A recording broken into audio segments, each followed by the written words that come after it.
मैं doctor Radha Mohan Singh, associate professor, department of commerce, GB college Ramgarh, Kaimur में कार्यरत हूँ। आज हम लोग BCom part third account honours के ऑनर्स पेपर 7वें honours paper income tax and accounts की चर्चा करेंगे। हमारा चैप्टर है इनकम फ्रॉम अदर सोर्सेज। इस पर एक क्लास हम लोगों ने पहले कर लिया है, जिसमें कि हम लोग उसमें certain income included in the head income for other sources, मैंने कुछ किसको जो आइटम है, कौन कौन आइटम इंक्लूड होगा अदर सोर्सेज में, हम लोगों ने उसमें चर्चा किया था। क्योंकि जैसा कि मैंने पिछले क्लास में बताया था, यह अदर सोर्सेज एक ऐसा सोर्स है कि अर्थात पहले यह आय का 5वां स्रोत माना गया है इनकम टैक्स की नजर में, और अंतिम स्रोत है। तो इसका मतलब है कि कहीं जो नहीं डाला गया हो इनकम को, तो उस सारे इनकम को यहाँ जोड़ लिया जाता है। तो जोड़ देते हैं। तो वैसी स्थिति में जो सोर्सेस थे, तो उसमें हमारा पहला सोर्सेस था डिविडेंड, माने जो जिनको की रखा इंक्लूड किया जाता है अदर सोर्सेज में, तो वह था डिविडेंड। क्योंकि जैसा कि हम जानते हैं कि कंपनियों के द्वारा अपने शेयर होल्डर्स को लाभ के अंश के रूप में राशि दी जाती है। क्योंकि शेयर होल्डर्स ही कंपनी के मालिक होते हैं। बाकी एकाकी व्यवसाय और साझेदारी व्यवसाय में, तो एकाकी व्यवसाय में कोई इंडिविजुअल रहता है, साझेदारी व्यवसाय में कुछ साझेदार होते हैं, लेकिन कंपनी एक ऐसी प्रणाली है जिसमें कि उसका मालिक डायरेक्ट उसका संचालक नहीं होता। संचालक मंडल अलग होता है, बोर्ड ऑफ डायरेक्टर्स वही कंपनी को चलाते हैं, और अंशधारी चूंकि छोटे छोटे अंशों में बहुतों को का शेयर रहता है, तो सबका चलाना संभव नहीं है। वहां हजारों लोग हो सकते हैं, लाखों हो सकते हैं। तो वैसी स्थिति में जो है प्रत्येक वर्ष उसका जो स्टेटमेंट बनता है, फाइनेंशियल स्टेटमेंट बना करके जो भी लाभ होता है, उस लाभ का कुछ हिस्सा कंपनी के संचालन के लिए, उसके आर्थिक विकास के लिए, उसकी आर्थिक संपन्नता के लिए रख करके, और शेष लाभ के हिस्से को अंशधारियों में बांट दिया जाता है। उसे ही डिविडेंड कहा जाता है। साधारण बोलचाल की भाषा में डिविडेंड का अर्थ कंपनी के अंशधारी द्वारा प्राप्त वह रकम है जो कंपनी ने अपने लाभों का वितरण करने के रूप में भुगतान किया है। यहां भी वही बात कही जा रही है, भाई लाभांश का अर्थ कंपनी के अंशधारी द्वारा प्राप्त वह रकम है। वहां हमने बात की कंपनियां देती हैं, यहाँ अंशधारी को जो है कर्ता माना गया, भाई अंशधारी द्वारा प्राप्त वह रकम जो कंपनी ने अपने लाभों का वितरण करने के रूप में भुगतान किया। अब यहां हमें ध्यान देना है कि लाभांश की आय को किस 10 वर्ष की आय मानी जाए। क्योंकि अब हम इनकम टैक्स सब्जेक्ट के अंतर्गत हम अध्ययन कर रहे हैं, तो यहाँ तो किसे आय माना जाए, किसे न माना जाए, और उस पर किस प्रकार टैक्स लगाया जाए, इसी की चर्चा की जाती है। अगर कंपनी अकाउंट हम पढ़ते तो वहां इसकी बात नहीं होती, लेकिन यहाँ यही होगा। तो वही चर्चा कर रहे हैं हम लोग कि लाभांश की आय किस 10 वर्ष की आय मानी जाएगी। तो ध्यान देंगे, तो लाभांश भी जो है दो तरह का होता है, एक होता है नॉर्मल डिविडेंड और दूसरा होता है इंटरिम डिविडेंड। नॉर्मल डिविडेंड सामान्य लाभांश की आय उस गत वर्ष की आय मानी जाएगी जिस वर्ष में वह कंपनी द्वारा घोषित किया गया हो, अर्थात जिस वर्ष में कंपनी ने घोषणा किया तो वह उस गत वर्ष की आय मानी जाएगी। और दूसरा है इंटरिम डिविडेंड, अंतरिम लाभांश। किसी वर्ष की वार्षिक साधारण सभा से पूर्व कंपनी द्वारा जो लाभांश घोषित किया जाता है उसे अंतरिम लाभांश कहते हैं। अंतरिम लाभांश उस गत वर्ष की आय माना जाएगा जिस वर्ष में कंपनी ने उसका भुगतान किया हो। अब यहाँ ध्यान रखने लायक है कि पहला हो गया कि जो है जिस गत वर्ष में वो प्राप्त हुआ है, घोषित किया गया है, उस वर्ष का आय माना जाएगा जो नॉर्मल डिविडेंड होगा। और इंटरिम डिविडेंड होगा कि अंतरिम लाभांश उस गत वर्ष की आय माना जाएगा जिस वर्ष में कंपनी ने उसका भुगतान किया है। सिर्फ घोषणा होने से वह आय नहीं मानी जाएगी, इसलिए उस वर्ष का माना जाएगा जिस वर्ष में उसका भुगतान हुआ है। अब उसी तरह से इसमें है कि इंटरेस्ट ऑन सिक्योरिटीज, जो दूसरा हम लोगों का आइटम था उसको ध्यान देंगे। इंटरेस्ट ऑन सिक्योरिटीज, प्रतिभूतियों पर ब्याज। प्रतिभूतियों से आशय केंद्रीय सरकार, राज्य सरकार अथवा स्थानीय सत्ता या निकाय या किसी कंपनी या बैंकों द्वारा निर्गमित बॉन्ड, ऋण पत्रों से है। दूसरे शब्दों में हम कह सकते हैं कि प्रतिभूति किसी ऋण का कागजी प्रमाण है। प्रतिभूति क्या है? तो किसी ऋण का कागजी प्रमाण है जो ऋणी द्वारा ऋणदाता के नाम से जारी किया जाता है, जिसमें ऋण की राशि, ब्याज की दर तथा ऋण वापसी की शर्तें एवं समय, माने कब वापस किया जाएगा और किस शर्तों पर वापस किया जाएगा, वह स्पष्ट रूप से अंकित होता है। तो प्रतिभूति क्या है? तो प्रतिभूति है कि एक कागजी प्रमाण, माने एक कागज, जो भी इन्वेस्ट करता है, जो है कोई कर रहा है, कोई व्यक्ति करता है, तो उसके बाद जो है वह एक उसके बदले में एक प्रमाण मिलता है कागज के रूप में। वही इसीलिए कहा जा रहा है कि प्रतिभूति किसी ऋण का कागजी प्रमाण है जो ऋणी द्वारा ऋणदाता के नाम से जारी किया जाता है, जिसको चूंकि हम कहीं इन्वेस्ट किए, बॉन्ड के रूप में करें या ऋण पत्रों के रूप में करें, या हम मान लिया कि हम बैंक में फिक्स डिपॉजिट करते हैं, तो वह भी हमारा इन्वेस्टमेंट भी है और वो भी हमारी प्रतिभूति है। उसी तरह पोस्ट ऑफिस में हम करते हैं, तो वह जो है एक तरह से सरकार को हमने ऋण दिया और उसका जो प्रमाण है तो उसमें स्पष्ट रहेगा कि ऋण की राशि क्या है, ब्याज की दर क्या होगी तथा ऋण वापसी की शर्त, माने कब वापस की जाएगी, 3 साल पर, 5 साल पर, 10 साल पर, जो दिया जो हो, और वही समय की वही करेगा, वह स्पष्ट रूप से अंकित होता है और ऋणी द्वारा उसकी ओर से अधिकृत व्यक्ति द्वारा हस्ताक्षरित होता है।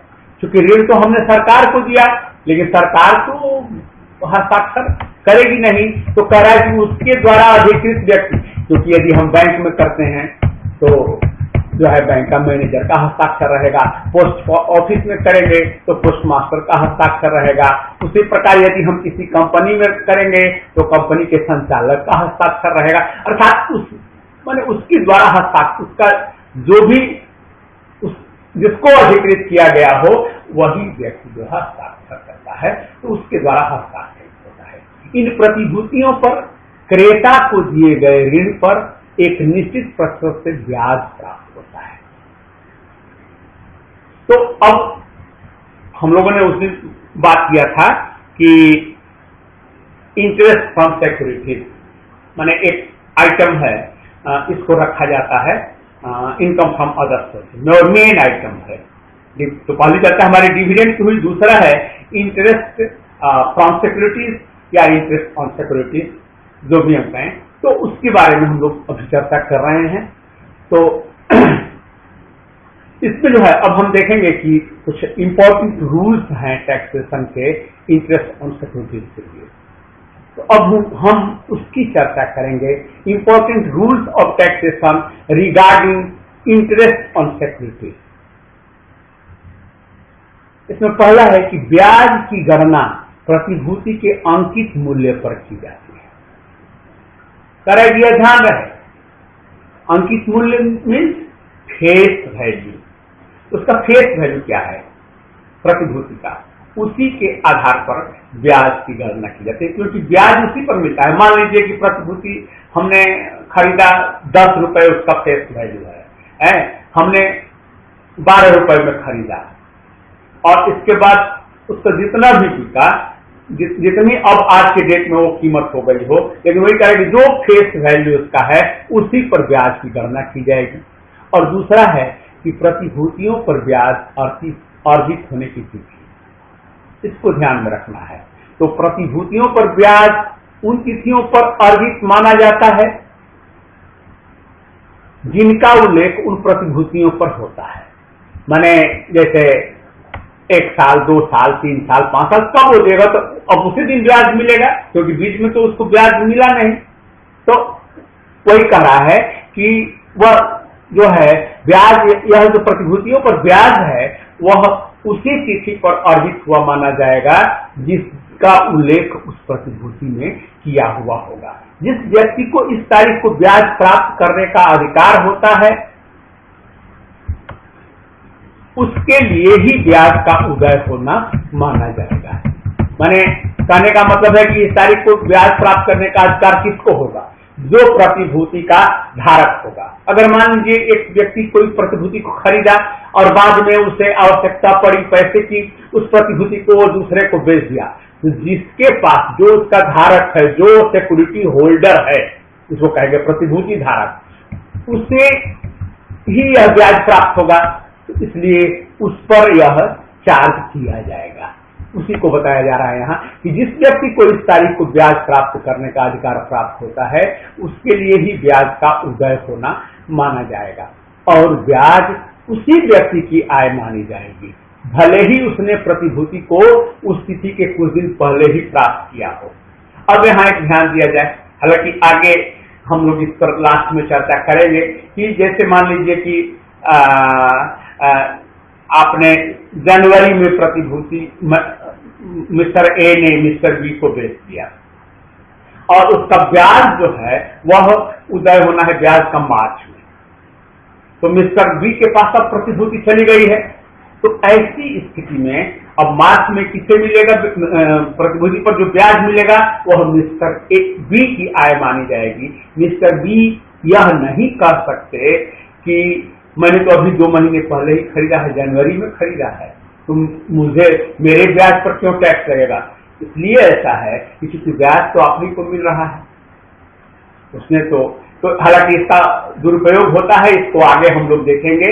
एक आएगा शब्द बॉन्ड वॉशिंग जो है करके, बॉन्ड वॉशिंग ट्रांजेक्शन, तो वहां पर, लेकिन तो यहाँ भी इसकी चर्चा न करें। तो ऐसा होता है, लेकिन यहाँ हम लोग यही समझें कि उसके लिए ही ब्याज का उदय होना माना जाएगा और ब्याज उसी व्यक्ति की आय मानी जाएगी, भले ही उसने प्रतिभूतियों को उस तिथि के कुछ दिन पहले ही प्राप्त किया।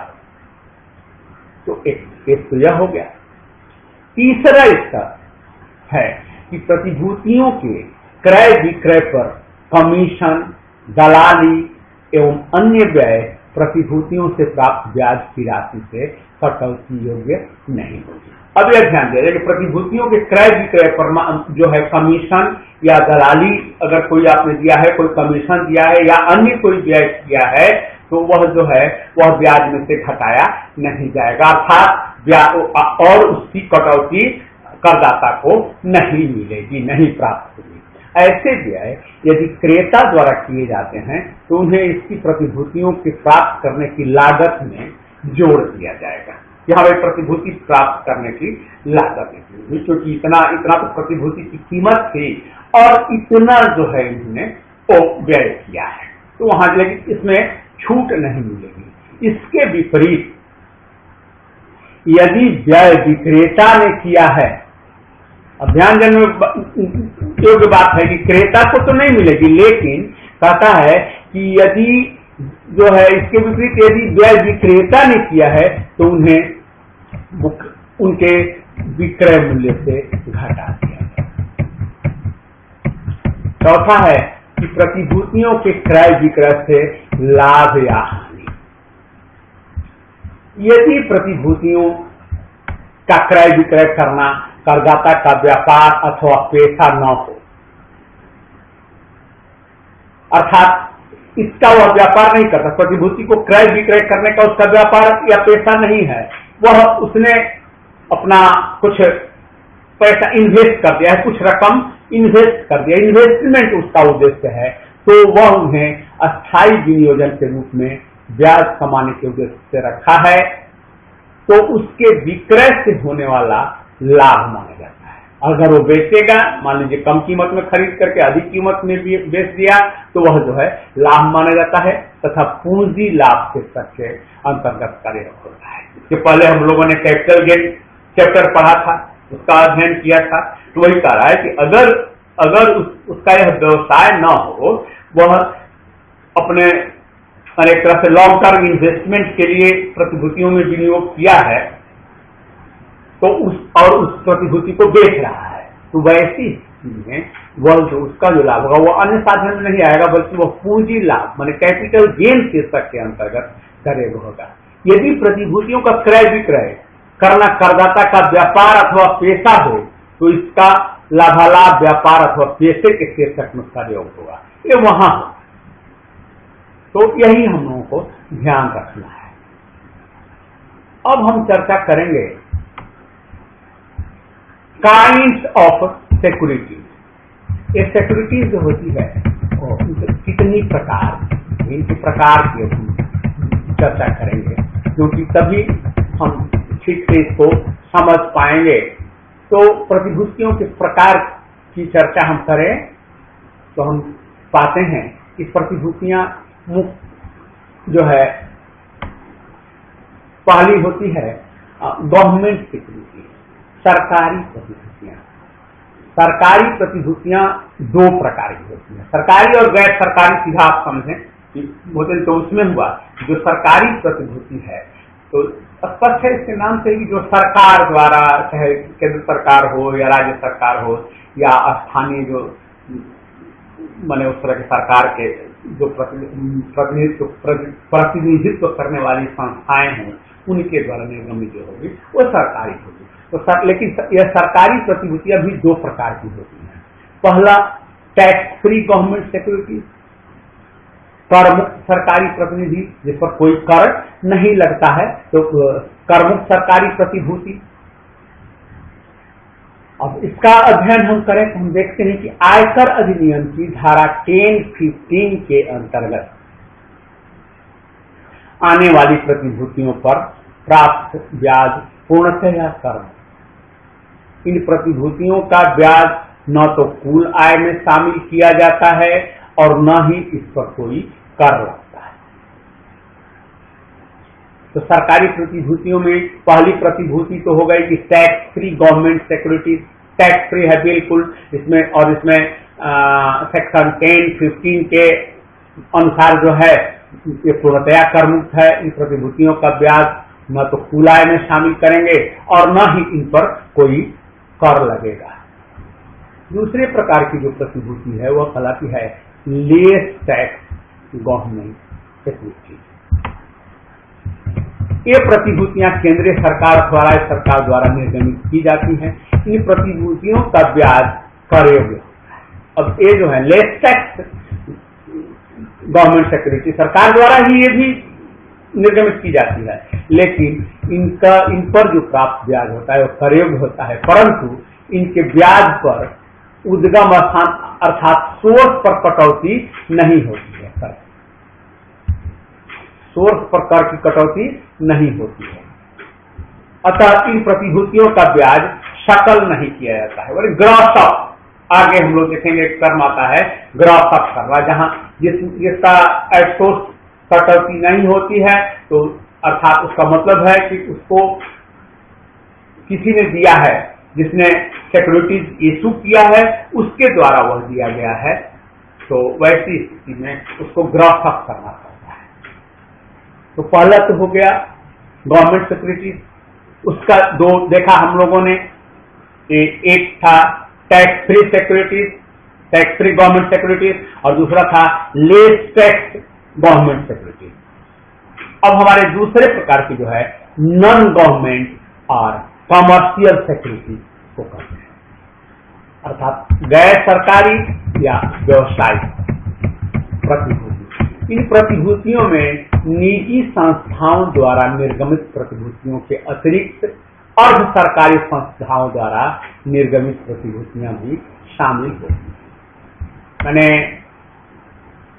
निजी संस्था, निजी कंपनी या अन्य जो भी हो, तो उनके द्वारा एक तो इशू किया जाता है या सिक्योरिटीज, और या अर्ध सरकारी संस्थाओं द्वारा भी निर्गमित होता है, तो इनको इसमें शामिल करते हैं। ये प्रतिभूतियां किसी व्यापारिक कंपनी, निगम या ट्रस्ट या नगरपालिका आदि द्वारा निर्गमित की जाती है। गैर सरकारी प्रतिभूतियां भी दो प्रकार की होती हैं, जो निम्न है। पहला है tax free non government securities,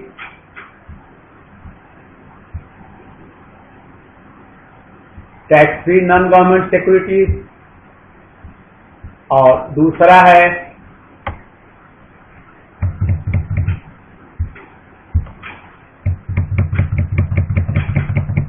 पहला tax free non government securities और वही दूसरा less tax non government securities. तो पहला जो tax free non government securities है, इनका ब्याज वास्तव में कर मुक्त नहीं होता है, क्योंकि इस ब्याज पर देकर प्रतिभूति निर्गमित करने वाली संस्था स्वयं अपने पास से चुकाती है, अर्थात जिसने निर्गमित किया उसने ही चुका दिया होता है। कहता है कि कर मुक्त, वो इसमें है कि करदाता जो होता है, जिसके पास जो सिक्योरिटी को खरीद रहा है, जिसने परचेज किया, उसको कर नहीं कर देना पड़ेगा, उसको इस जो है गुंजाइश होती है। लेकिन हम यह नहीं, माने ऐसा नहीं है कि इस पर टैक्स नहीं लगता है, ये जो है इस पर टैक्स लगता है, लेकिन यह जो है जो प्रतिभूति को निर्गमित कर रही है संस्था, वह स्वयं अपने पास से चुका देती है। एक कर्मुक्त इसलिए कहलाती हैं कि इनके व्यय पर उद्गम स्थान पर एटसोर्स कर की कटौती नहीं की जाती है। वास्तव में इनका ब्याज करदाता के लिए कर मुक्त नहीं होता है। इसमें निर्धारित दर से कर की राशि कंपनी द्वारा प्रारंभ में ही चुका दिया गया है। अब दूसरी सिक्योरिटीज की बात करें, less tax non government securities. कर योग्य प्रतिभूतियों से आशय उन प्रतिभूतियों से है जिन पर ब्याज का जो प्रतिशत दिया रहता है उसके हिसाब से निकाली गई